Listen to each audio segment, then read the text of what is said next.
विनोद पाटील, आपण जरांगे पाटील यांच्या मागण्या पाहिलेल्या आहेत.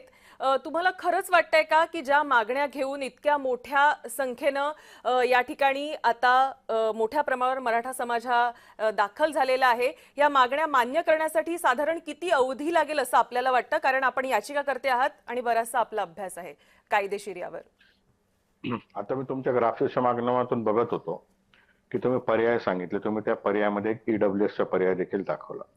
मी पहिले आपल्याला स्पष्ट करतो की ईडब्ल्यूएसचा पर्याय आता हा आम्हाला लागू होऊ शकत नाही, कारण की एकनाथ शिंदे साहेब मुख्यमंत्री असताना त्यांनी एक सेपरेट रिझर्वेशन दिलं आणि ते हायकोर्टात ते प्रलंबित आहे.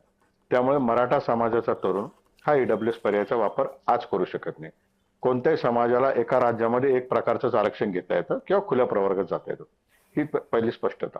दुसरा प्रश्न आपण असा मला विचारला की हे शक्य आहे का, याला किती कालावधी लागेल.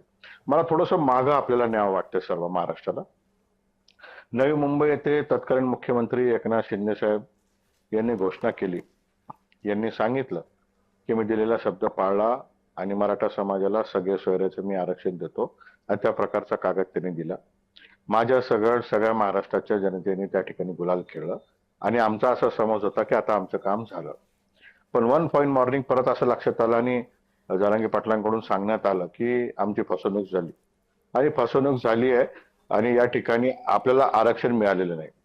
मग प्रश्न असा आहे की एकनाथ शिंदे साहेबांनी कुठल्या तज्ञांशी चर्चा करून कुठल्या कागदपत्राच्या आधारावर ही घोषणा केली होती? आता त्यावेळेस ते मुख्यमंत्री होते आणि ते आणि फडणवीस साहेब ही जोडी आहे, कधी ते मुख्यमंत्री होते त्यावेळेस हे मुख्यमंत्री, आता हे उपमुख्यमंत्री, त्यावेळेस ते उपमुख्यमंत्री.